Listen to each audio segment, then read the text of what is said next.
very honoured to have the invitation, especially to be on the bill with people whose work I've been looking up to for a long time.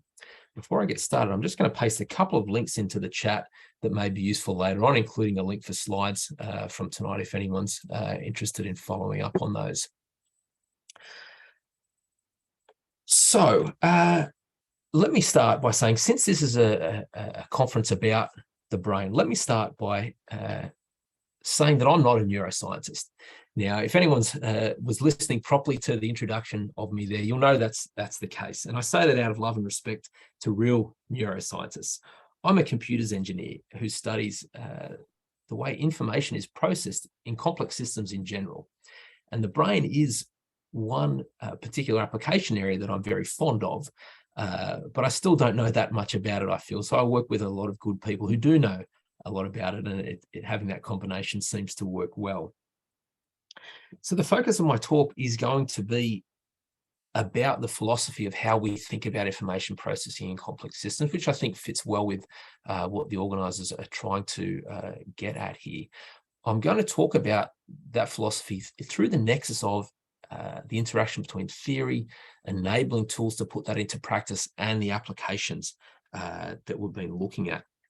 And I think that interaction between those three is really key here. In order to make those applications to the brain work, as I say, I've had the good fortune to work with a lot of good collaborators, including in my own team, other collaborators in the University of Sydney and externally. We don't really have time to name check everyone, but I think it's important for me to acknowledge that, because as I say, I'm not a neuroscientist. So this is where what makes it work. So as I say, my research area is about what we mean by information processing in complex systems. So I'm going to spend most of the talk unpacking the philosophy behind that, and then thinking about how we can use the enabling tools to explore that quantitatively. So it's a tautology to say that the brain processes information. We talk about that a lot. As a complex systems person, I think about this in a wider context. So not just about the brain, but other complex systems, such as the way that schools of fish or flocks of birds process information. We can consider the way that the movement of one fish on the edge of a school in response to a predator triggers a neighboring fish to move away from the predator as well, which prompts another fish to move away and another fish, until we have this cascading wave of motion crossing the school, which we can consider as a cascading flow of information. That's called the Trafalgar effect, after a similar principle was used in the Battle of Trafalgar. We also talk about the way fireflies synchronize and the way that they process information in determining a synchronized state. We talk about the way they communicate intrinsically about the phases of their oscillation through their flashes. We talk about the way they make individual information processing decisions about whether to speed up or slow down their flashing rate. We talk about the way that they store information in their current phase, and so on. We talk about the way ants compute the most efficient routes to food sources. And we talk about the way that information is intrinsically processed in the dynamics of canonical complex systems like cellular automata, the way that blinkers seem to store information and the way that gliders seem to transfer information. So in thinking about how information is processed in complex systems, obviously we want to start by thinking about how computation is approached in computer science. Now, obviously, for anyone who's heard of Turing machines, that's the way we approach computation. Now, we don't have time to talk about exactly what a Turing machine does, but suffice to say, it's a very well-defined theoretical or abstract model with very well-defined inputs, outputs, an algorithm or task, and terminating conditions.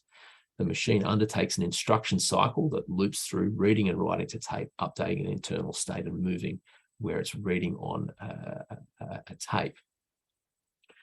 In considering information processing or computation in complex systems, the key question, though, is, does knowing about Turing machines really help us to understand biological computation or computation in complex systems in general? And I'd say not really. We can take any of those examples we looked at in the previous slide and think about how it would help with those. We could take a flock, for example, and think, okay, well, we could, in principle, implement the flock on a Turing machine or a Turing machine to simulate the flock. We do that every time we simulate flocks in NetLogo, for example. Does that help us to understand information processing in that system? And I'd say not really. We need a new perspective. The problem is not that the brain or another complex system is not a Turing machine. That's kind of a side point. The problem is that Turing machine as a model doesn't really tell us anything useful about the information processing or computation that's taking place. So Melanie Mitchell, who will speak later, said that for complex systems then, the language of dynamical systems may be more useful to describe computation there than the language of computation itself. So we need a new perspective. And I think a nice way to think about this is in terms of intrinsic information processing as occurring whenever a system, say the brain, that starts from some initial states represented by different colors for different activities in different brain areas here, takes some inputs and undergoes a dynamical process that changes that initial state into some later state represented by a different activation pattern here and outputs. And this kind of view of information processing, which is, shall we say, not as restrictive as a view of computation, retains a focus on inputs to outputs and how they're mapped by some algorithm, but it doesn't shoehorn our perspective into a Turing machine straitjacket. There are differences indeed in what we might call information processing in this view and what computer scientists might describe as computation. There is no halt state here. There is not necessarily a goal or purpose to the information processing. And as I say, it's a very inclusive view. All of the examples of complex systems that I highlighted before could be seen as intrinsically processing information in the same way. So the question is, how can we make these notions more precise? It's one thing to start with that perspective. How do we actually make that useful? How do we measure how information is being processed? And the first step there is that we can acknowledge that the information processing taking place isn't just a mapping from inputs to outputs, but it's something that's happening in the distributed interactions that are within the system. It's something that's happening. It's something that's happening collectively in those interactions inside the system. So as a start point, we can look at how computational information processing is talked about with regards to those interactions. And we see that we talk about how memory is used inside these systems. We talk about memory, for example, in the way that the fireflies store information in the current phase of their oscillations. We talk about signaling, the way that the fish, for example, intrinsically signal to other fish through their motion. And we talk about processing itself, the way that decisions are made to update states in both of those and all of the systems more generally. So with that said, what we want to do to try and put this on a more quantitative footing is to think about modeling computation via measuring information storage, information transfer, and information modification by basically quantifying those operations on information that are occurring in the distributed interactions inside the system. The goal of doing that is that we're trying to model intrinsic information processing in the language that it's normally described in. And that should allow us to better understand the dynamics of neural information processing, for example, and its deficiencies. In other words, what we're trying to do is to model information processing in ways that can give us answers to meaningful questions that we might pose in neuroscience. So in order to start to quantify these operations on information, again, the obvious thing to do is to turn to information theory. That's where information is defined. Now, we don't really have time to go into all the fundamentals of information theory here, so I'm going to throw around some terms like entropy and mutual information. I've posted into the chat a link to some background video lectures that I have for a short course on information theory. So if you're interested in diving into some of that, that's somewhere that you might turn. In short, though, I like to say information is all about questions and answers. So we can define information as the amount by which a variable, a signal, a variable, be that an answer to a question, a signal, or a measurement of some sort, reduces our uncertainty or surprises us about another variable. Without going to it mathematically, I think that's a decent place to start. So we need to be able to quantify both uncertainty itself, which we use the Shannon entropy for, and uncertainty reduction, which we get from the mutual information. There are very well-known Venn diagrams that help to start us get our intuition here, but again, we'll kind of really have to skip over a lot of the background there. In those lectures that I referred to, I often use the game Guess Who as a really nice playground to think about these ideas. In Guess Who, you have to, each player picks one person, one identity that is them, that is their identity for the game, 1 out of 24 characters, and then they ask yes or no questions to the other person to try and narrow down who their partner is acting as in the game. And we can ask some really nice questions about how much information we get when we ask questions about that person's identity. For example, how much information do we get about the identity if we find out that the hair color of the other person is red? There's a whole pile of questions that we can ask there.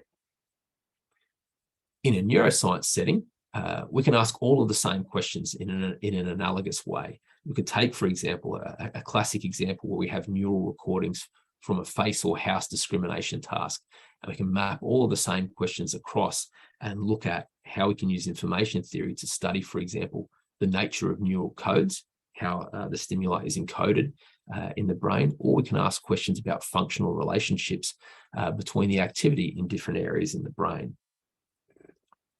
So I think information theory is really useful for neural data analysis because it allows us to answer questions in neuroscience that are very naturally phrased, such as some of the ones that I've just posted up here.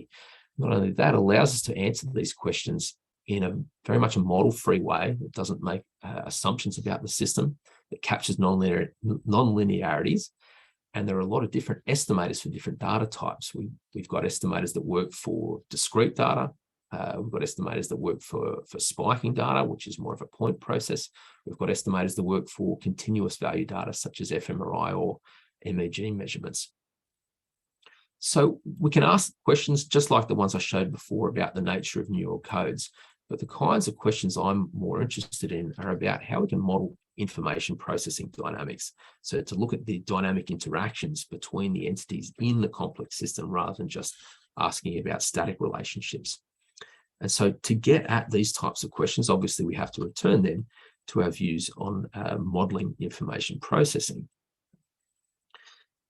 So asking the question, we're returning to ask the question, how can we model the neural information processing dynamics? And we know, as I said before, we want to try and do this in terms of how information is stored and transferred within the system.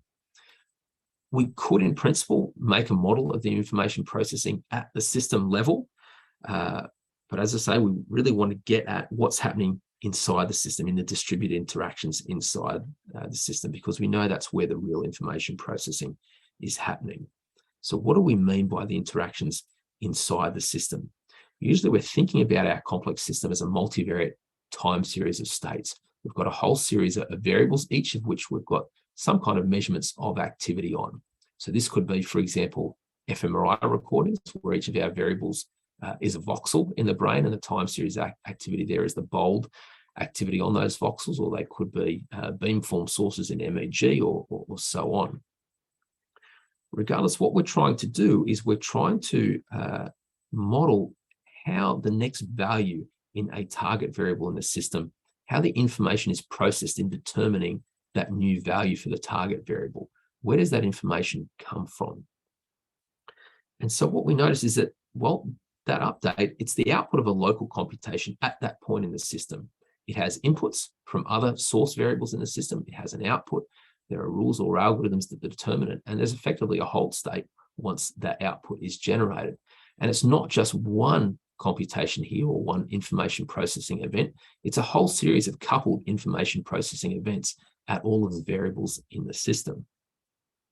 And so what we want to do is to model how information is stored and how it's transferred at each of these information processing events distributed across the system, and to use that to establish an information theoretic footprint for the dynamics that are taking place. The first stage that we'll look at in modeling information processing here is to model information storage in the system.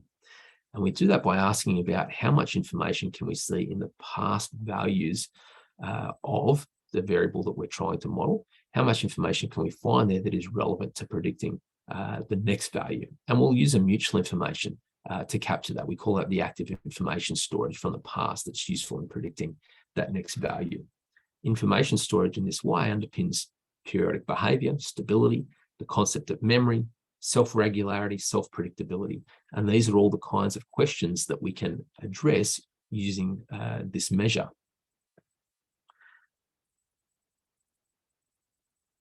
We can, it's important to understand this is a model perspective.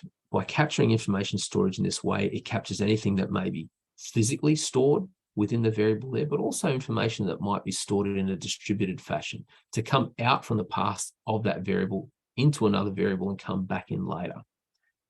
Either way, we would model it as information storage in the dynamics of that variable. So it's a model perspective. The next stage in our modeling is to look at how much information flows through the dynamic interactions of other source variables with that target. And we use the transfer entropy to measure that. We ask how much information would we model as coming from a source that helps predict the next value of our target variable in the context of the past value of that target. If you're familiar with Granger causality, which is used in some areas in neuroscience and also a lot in economics, it's very much akin to that, especially when our variables exhibit linear relationships. The transfer entropy models a dynamic flow of information, not a static relationships as the mutual information would if we tried to relate the variables in that way. So that's really important. The dynamics here is really important when we're thinking about the updates on our target variables. It's important also to understand that it is a model view. It's complementary to the information storage that we would have modeled in our first step. The conditioning on the past here splits them out explicitly. But it's also a model view in that it's not measuring causality. Causality and this model of information transfer are explicitly two different things. And I think they're both useful for different reasons. Often people want causality, and that's fine. This is not going to do that. But on the other hand, the model view of information transfer also picks up things that causality does not. For example, highlighting emergent structures like gliders in cellular automata as dominant information transfer entities is not something that shows up when you look at measures of causality. Anyway, that's a separate issue, but I know causality is an interesting topic that's going to come up later, so I wanted to highlight that. Joe, a kind reminder, you have 5 minutes left, roughly, so just as a reminder. Yeah, thank you. So what can we say with that framework in place? How can we use it? And we've used it across all of these different systems. In particular, I wanted to return to the view that I think it's important that we're looking at this nexus between theory enabling tools and applications. And our work has covered all three of those in terms of theory, thinking about the fundamental framework that I've already talked through. With enabling tools, this is about connecting that theory to enable applications. And we've got two toolkits that allow us to measure these quantities in real-world data sets. JIDT is the primary one. It's an information-theoretic engine that we can use to measure these quantities on empirical data. And I'll give you a quick demonstration of that.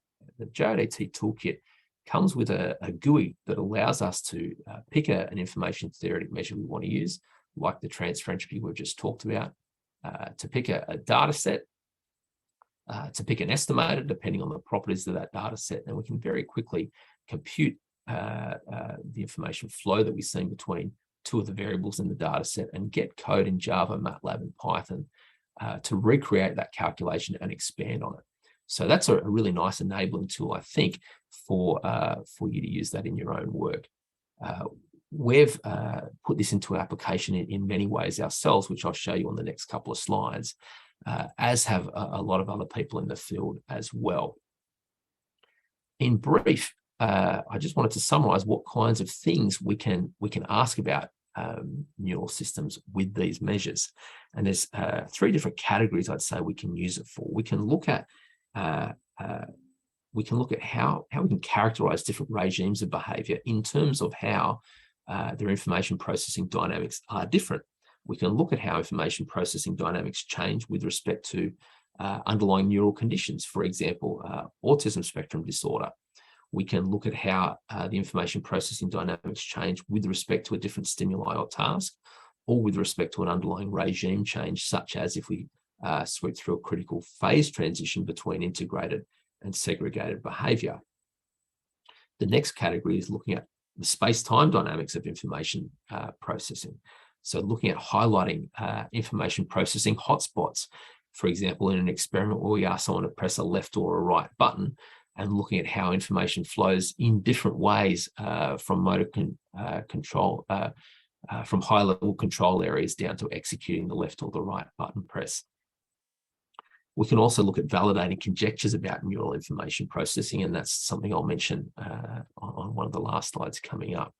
We can also look at functional and effective network modeling. This is something that's very natural to do with information flows, and our IDTxl toolkit specifically is built for effective network modeling using information flow. I wasn't going to go into any of those examples in detail. The one that I did want to highlight was an example looking at exploring the conjectures made by predictive coding. I know one thing Nadine wanted to talk about later was how we can use some of these frameworks to try and get evidence for different theories about neural information processing. And that's one example here where predictive coding makes very specific conjectures about how information flows should flow up or down neural hierarchies. I don't really have time to go much into it, but we looked at a face house detection experiment where predictive coding would suggest that higher level face processing areas would transfer information about predictions to prime lower level face processing areas, and those lower level face processing areas should store that prediction. And using our measures, we found that we could validate at least some of those predictions, which was interesting. To finish off, I've talked mainly about the philosophy behind our views of modeling information processing in complex systems. We've talked about how this is set up very naturally to answer meaningful questions in a neuroscience setting. And we've talked about a categorization of what we can do in this setting between characterizing different regimes of behavior, characterizing space-time dynamics of information processing, and effective network inference as three of the main areas, but there's obviously a lot more things that you can do there as well. For example, using the toolkit that I've put the link in the chat there for. But let's take some questions, Nadine. Yeah, thanks a lot, Joe, for your talk. Yes, we have one question from one of the organizers as well, from Tomek. So he's asking, can information dynamics measures such as transfer entropy help to understand artificial neural networks, for instance, large language models? Why don't we see machine learning interpretability research using these information-theoretic approaches? Yeah. That's a great question. That's the question, yeah. It's something that's it's something that we've sort of played around the edges of on and off for a while, and meant to go a bit more deeply into it, but haven't really done so. Some of the things that we've done have been, for example, looking at echo state networks and characterizing the different information processing capacities, let's say, in the reservoir, and looking at how that can be more or less helpful for different kinds of computation.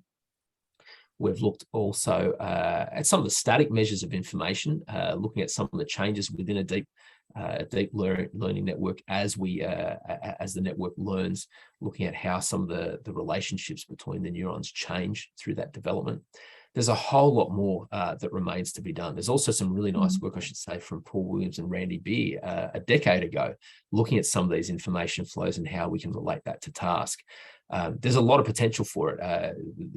It was Thomas that asked that. Thomas is absolutely spot on. There's a lot of potential, but no one's really done it yet. Yeah, I'm also wondering, because information theoretic measures, they do apply for stochastic variables. I can imagine there are a few challenges related to that as well in artificial neural networks, because there we normally don't deal with those variables. So you mean that there's deterministic? Yeah, exactly. Yeah, I mean that's not the fact that the system is deterministic is not a problem. We talk about a variable being a variable that we study being a stochastic variable, in that it's subject to some probability, but those probabilities don't have to be non-deterministic. For example, you can see in the background of one of these slides here, we're looking at that's an example of a cellular automata. I think that's elementary cellular automata rule 22. Some of our earliest applications were to cellular automata, which are deterministic systems. And there's certainly no problems that applying the measures there. We get really interesting results when we do, for example, highlighting that the glider structures or moving domain walls are the dominant information transfer entities there.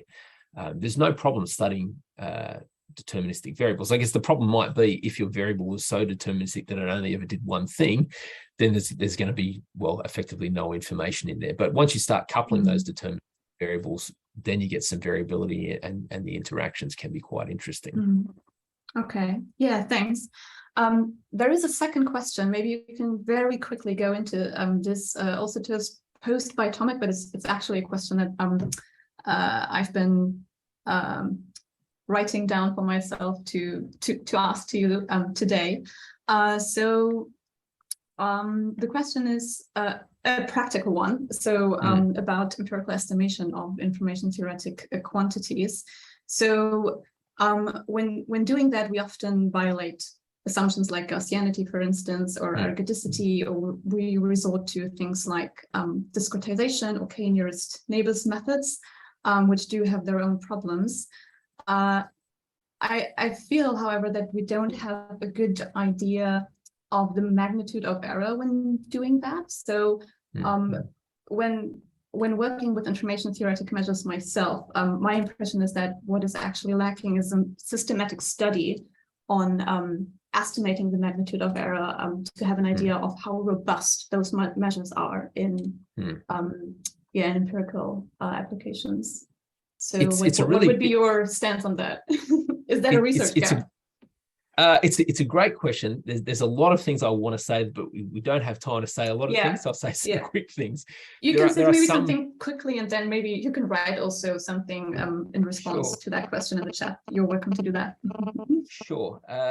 In short, what I'd say is one thing that we can do, we often look at a measure of statistical significance for our estimate. So we look at comparing our measure to a null distribution if we destroy the relationship between those variables. And that gives us some good insight into, whether we're measuring something reasonable or just noise. And it also gives us some insight into what the variability in our estimate might be. That's one thing. Another thing is that with the Gaussian model, if you're measuring a mutual information, it's actually a lower bound. So that's useful, even though you might be missing some of the nonlinear interactions there because of, I think that's what you're getting at about the assumptions being violated. It's a lower bound, so that's useful itself. I guess that's probably all we can say in terms of time. Yeah. Let's keep it. Let's maybe stop at that point. But sounds good. Thanks a lot again for your talk. That's okay. Thank you for having me. And because it's very late for you, yes. You can take a well-deserved break now. So thanks a lot, Joe. No problems. I will drop off. I'll stay for a few minutes to ask and answer anything in the chat, but otherwise I'll drop off and go to bed. Great. Yeah, thanks a lot. Thank you.